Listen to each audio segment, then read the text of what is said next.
Hey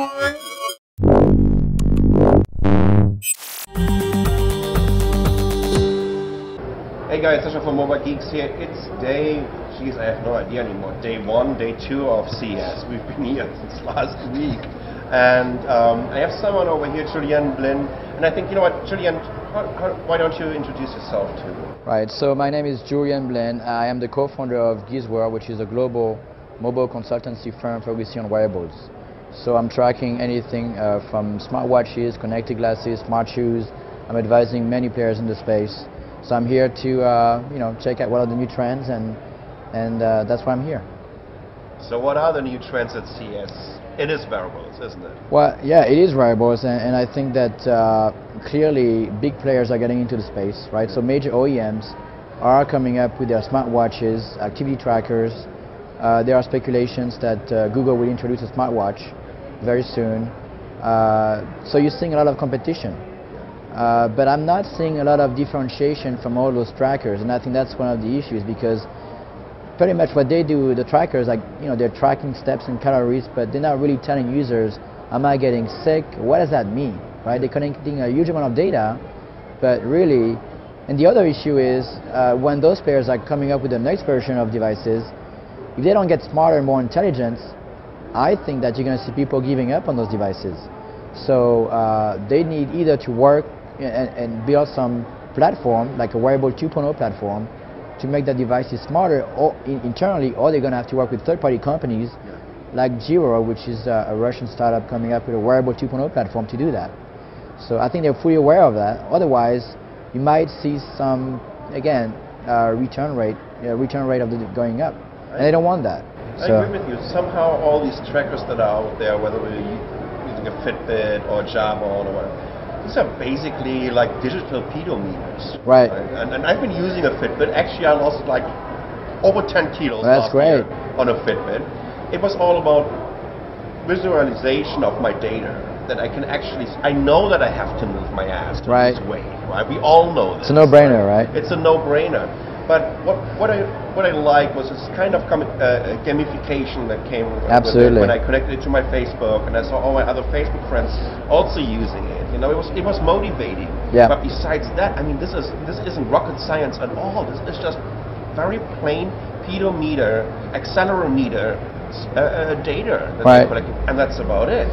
Well, now there are some activity trackers that are kind of moving in that direction. So I don't know if you know of a company called Amigo.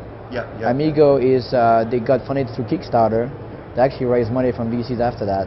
But I was just talking to the CEO yesterday, and basically they're going to start shipping their devices very soon. But the whole point of the Amigo bracelet is that you can actually track over 100 activities. You know whether you're swimming, you're running, it's very precise. But the nice thing is that they analyze the data, and they compare your data with other users, your friends, even professional athletes. So they can, at the end of the day, they can provide you with a personalized workout.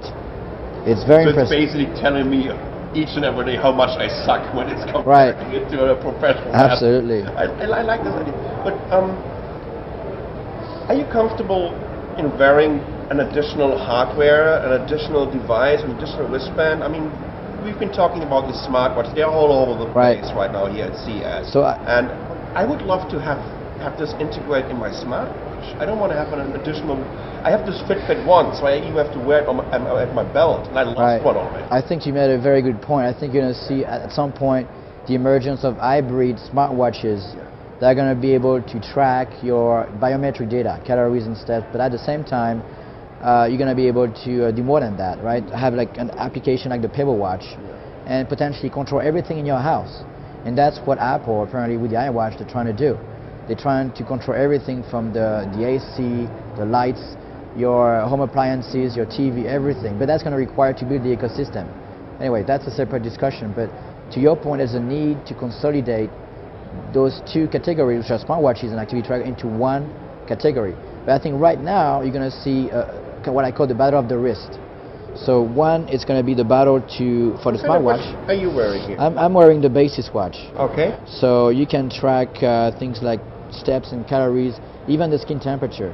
Nice. And there's an application that gets synced to your smartphone. They also have a very nice desktop application. I love it. You got kind of a daily summary, weekly summary of your how you're doing. But again, they are not really going to the point where you're going to diagnose you with some diseases like diabetes and Alzheimer's, like the Giro platform that I mentioned earlier. But I think that's coming. I think they're aware of the limitations. So yeah.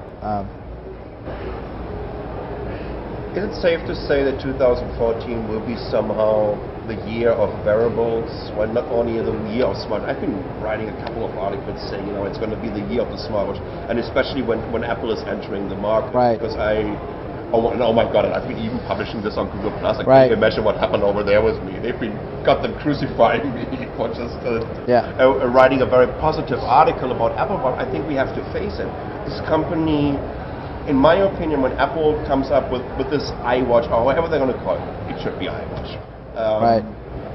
This will be more of a kind of smart jewelry approach, and this is something that is missing here. Right. I mean, when you look at the basis watch, I mean, it does what it has to do for you. Right.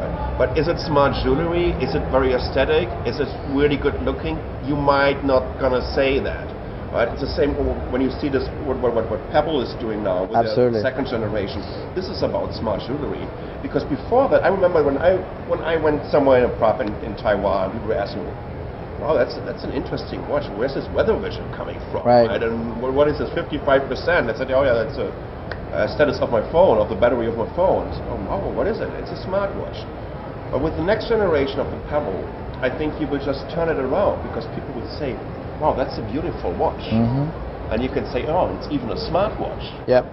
I think so going back to your point earlier, I think this year, I think we're definitely seeing more awareness. If you go back, last year, what happened is,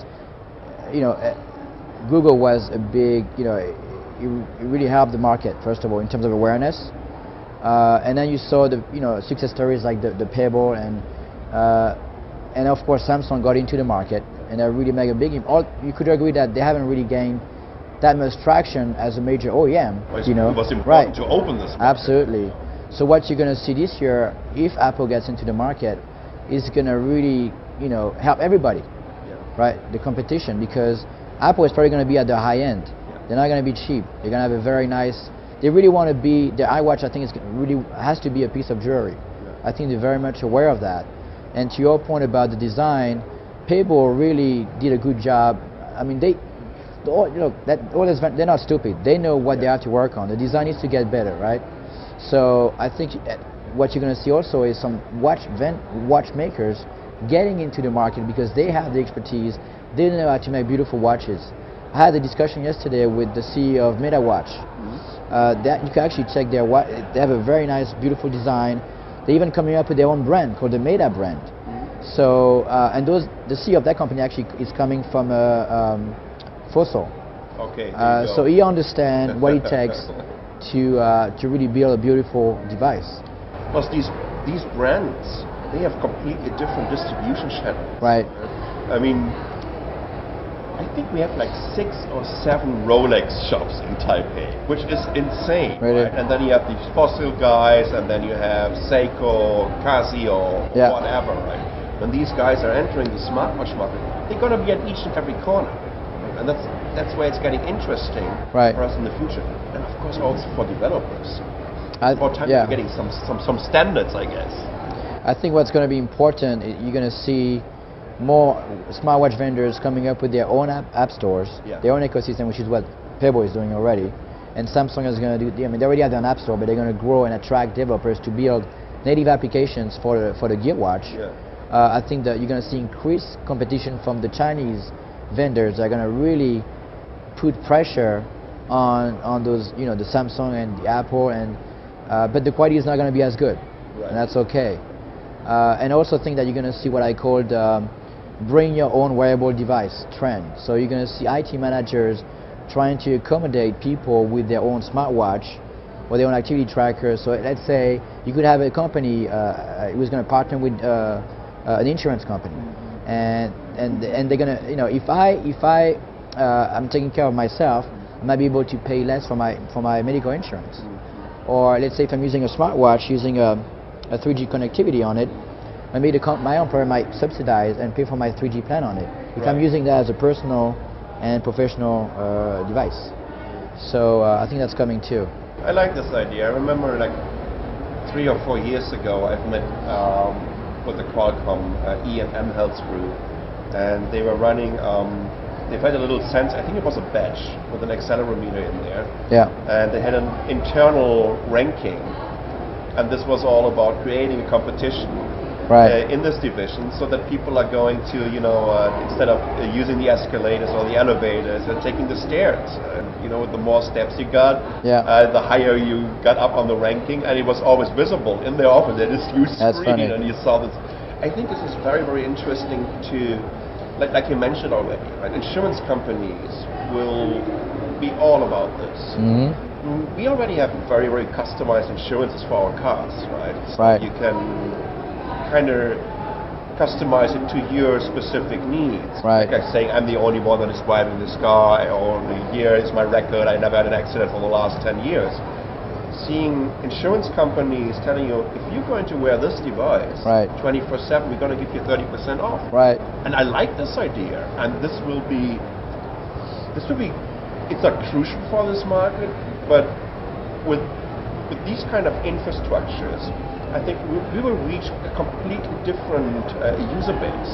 Mm-hmm. Because then, you will also attract people that would never even wear a smartwatch. Absolutely. That they have an incentive to do that now. Yeah, absolutely. Right, and you mentioned connected cars, so they're already, you can buy devices provided, I think, by insurance companies, so that you would actually pay less for good driving behaviors. Yeah. It's already out there. Yeah. Right, so. And it's happening also with the wearables.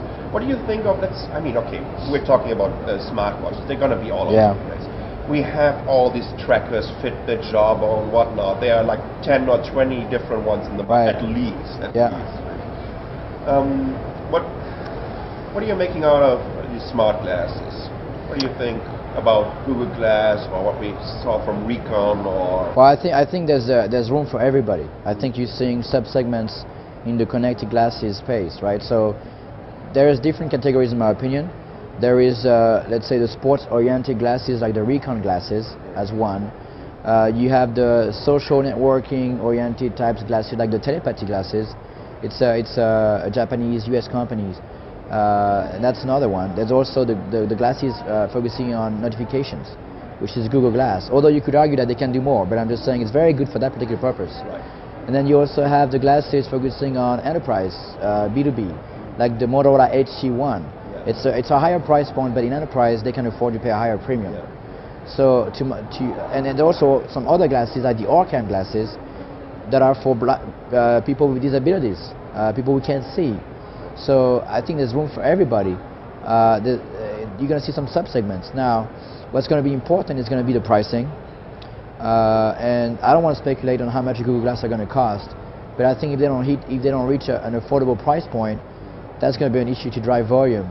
The other thing is app ecosystem. You're going to need those vendors to really open up the API to attract developers to create, because the developers are going to be the one creating great applications for that, right?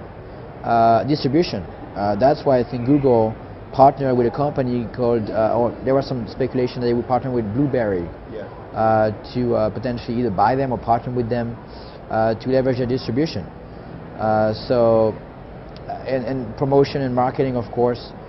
But I think it's going to take some time to really drive the adoption of the connected glasses.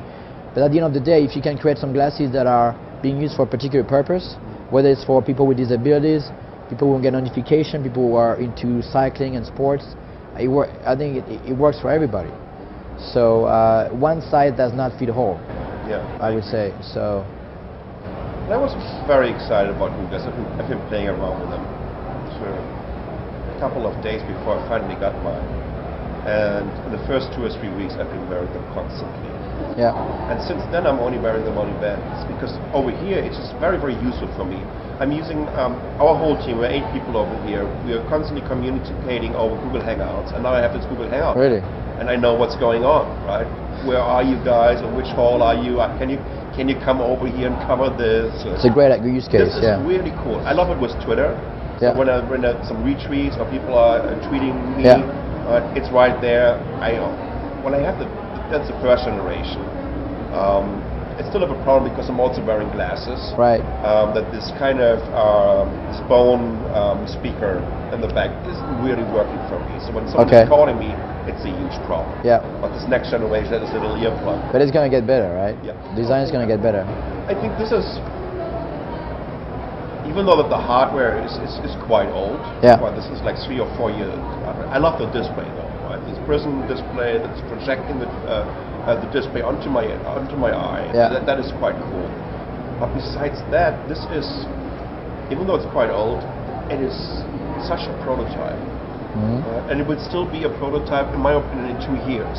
Right. And I think Google really needs to work on this. Also, this My Glass app, that's a mess, right? When I'm scrolling through these apps, they need to open this, and they need to get more apps on there, more interesting apps. Absolutely. And I think they shouldn't be so limited. When they said, we don't want to have some augmented reality going on up there.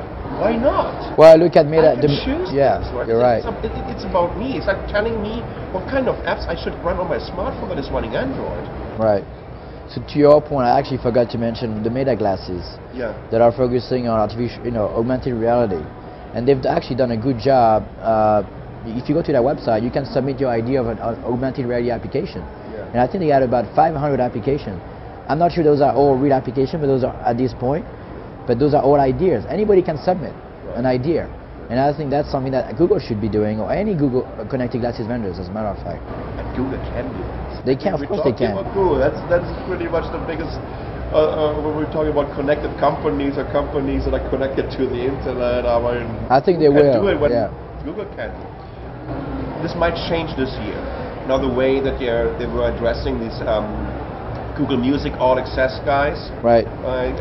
They got their invites for Google Glass, but the price point is still $1,500. Right. For turning you into a little bit of a cyborg.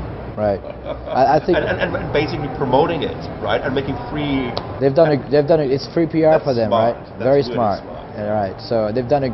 Well, it was brilliant for them to do that. And people are curious about this. And each and every person that tried it out, they were blown away. They were blown away by the voice recognition, by the accuracy. Yeah. The knowledge graph of Google. Right. And this huge amount of data that I can get access to right in front of my eye, because that's where it's happening anyway. Right? When I pull data, right, and I need to read it somehow. Right. And now even Glass can read it from me. That's pretty cool. And I will see. And plus, I think the navigation is a killer. But when do I need turn-by-turn navigation? I don't really need it that often.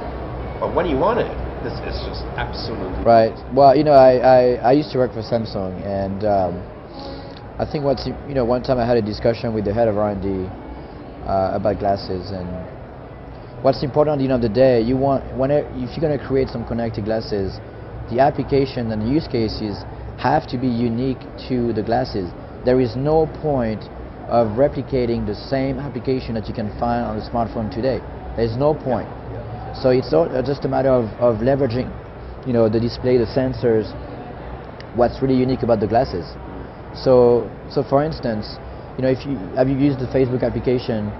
Right, so it's very limited, right? So I don't think you can actually click on a link or anything. So imagine a Facebook application on steroids where you could use gesture control.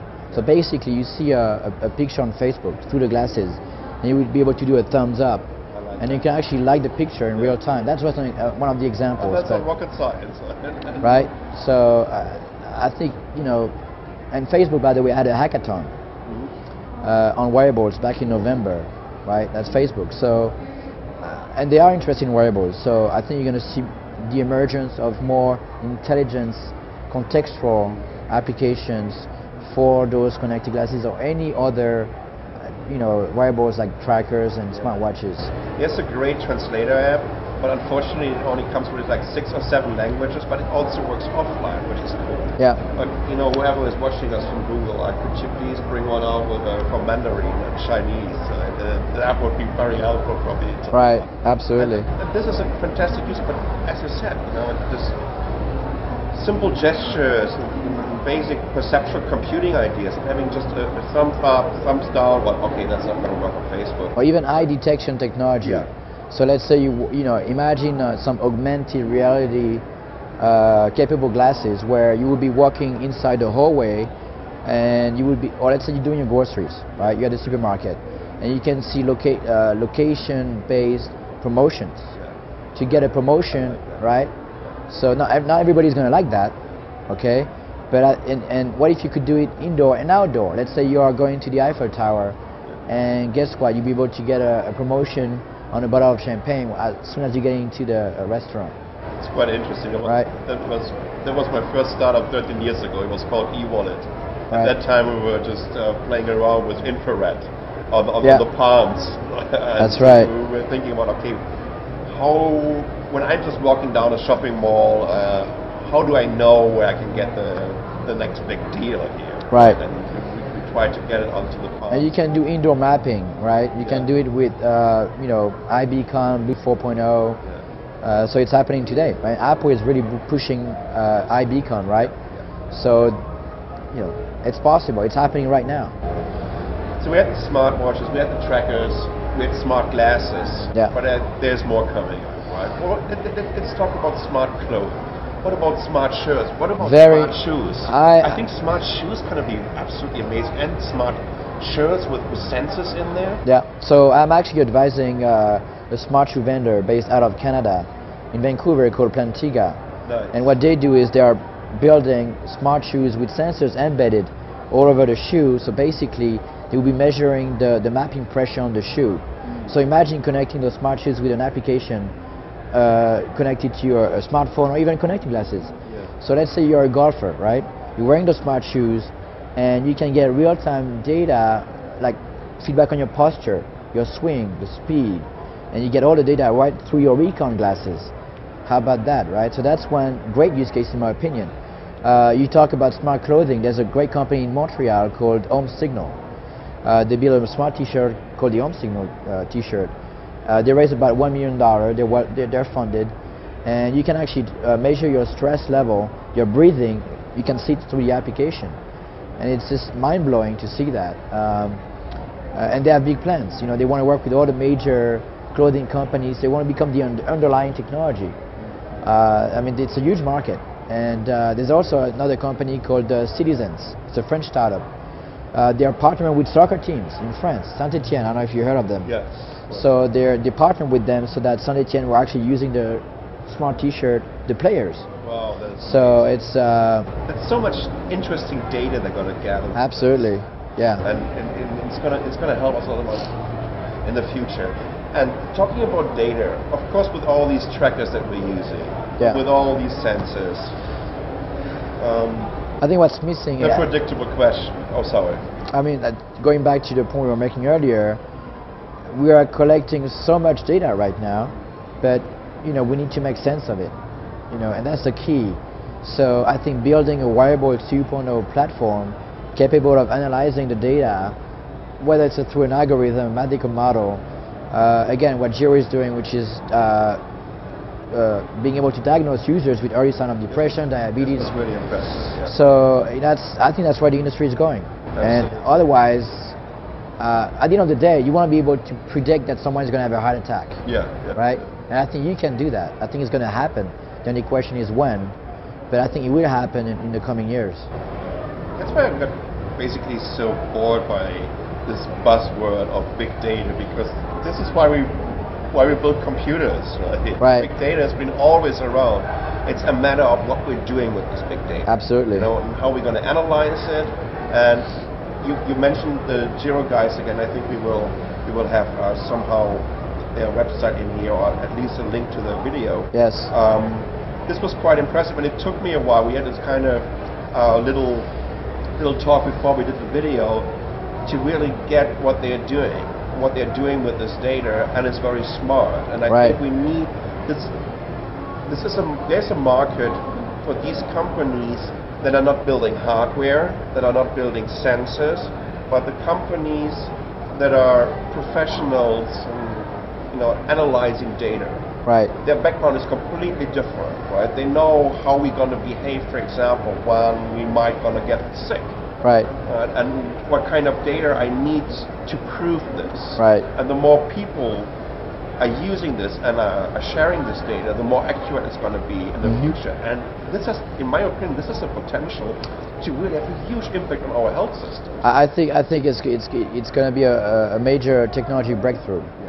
And I think that all the major activity trackers are going to have to jump on it, because if their devices do not get, I would say, smarter, you know, it's a missed opportunity. Yeah. So, and I think in the wearable space, you know, if you're a software company like Giro, who's building a wearable 2.0 platform, I mean, they're still at the research stage. Yeah. You know, for a company focusing on software, the platform, you can have an opportunity to scale much faster, as opposed to working as a hardware company. It's almost like a closed ecosystem. Yeah. So, and what Giro is doing is they really want to help, and they can help all the vendors out there, right? They're here to help them, help them drive, you know, improve the performance, help them get, you know, very good insights, and really, it can make a big difference. They can help them drive their sales through their sales top line. So you know, it's one of those companies like Giro who are, I think, really gonna. I think by the time next year, people are going to be talking more about those wearable 2.0 platform like Giro, and not so much about those hardware wearable startups, because I cannot imagine that next year we're still going to be seeing those activity trackers still measuring steps and calories. Something has to happen. We have a chicken and egg problem. Right. We need to create somehow an ecosystem which is starting with the hardware. Right. And then sooner or later you will have the right applications and the right tools for this that are really starting to make sense for you. Right. Right now, once again, you know, when I'm connecting to my Fitbit homepage, all I see is how many steps I did a day, right, and how many floors I climbed, and that's about it. I can see what my friends are doing, which is always a little bit disappointing, at least for me. Then, with all this data, last but not least, of course, we have to talk a little bit about the privacy concerns. Absolutely. How are you handling this? Is it like, you know what, I'm using whatever tracker is around, I want to try it, I want to share my data with them, I want to share it for the good, for, you know what, development, right, for science, or are you, I mean, what happened with all these NSA leaks before? It's not like that we were completely unprepared. I think the scary part of this was how ubiquitous this whole thing was. That it was everywhere. Did anything change in your life in terms of sharing data, personal data? I mean, personally, well, I don't mind sharing my data with those activity trackers. What I don't want is for them to share the data with third-party companies that I'm not aware of, whether it's advertisers, whatever. I think that the user's data, especially when it comes to the health, needs to be protected. You know, and I don't want the data to be in the hands of necessarily my employer, right? It's important to be very open and transparent about how you use the data. I think that's key. So, and providing feedback to the end user about their health, you know, I think that's where you should be. So, but you're right. I mean, there's a lot of data which is being collected, and that needs those vendors have to be very transparent. And you know, you can't share the data with third-party companies that they're not aware of. They would share it, again, with insurance companies, right, without letting me know. That would be a huge problem. Right. Or retirement funds or whatever. Right. And this would be very. You have to be careful, and here in the U.S., privacy is a big issue. So you have to handle that very carefully. Yeah, I agree. I was just talking to some people from Mercedes yesterday about if they changed their behavior after all the NSA leaks. Yeah. And basically we came to the point we didn't at all, because we are so into the system. It's a matter of habits. It's a matter of laziness. Right. And it's a matter of convenience. Mm-hmm. We are we are part of it. We're going to Facebook each and every day. We're using Google Plus. We're using all these other social network tools. The only thing that kind of makes us feel safe is that we think that we are just not interested enough for these surveillance infrastructures to really track us down. Well, I think we are, we kind of used to share data. Let's say you download an application on your smartphone. Something is going to ask you, are you aware that it's going to, we're going to be collecting the data? And most people say, okay, yeah, I just click on it. Right. So, because you want to get access to the application, and so anyway, it's always... It's this deal. Right. It's a service free, you're turning into the product sooner or later. Yeah. Right. That was absolutely fantastic, Julien. It's great to talk to you about, whatever is going on the wearable market. Where can people actually follow you? They can follow me at geezworld.com. That's my website, and there's also a Twitter account called geezworldsf. That's my Twitter account. So. Fantastic. So you're going to head back to the show floor? Absolutely. With some new wearables, that's right. Smart technology. Always looking for the next big thing. That sounds great. So, thank you guys for watching. I'm Sascha from Mobile Geeks. See you later.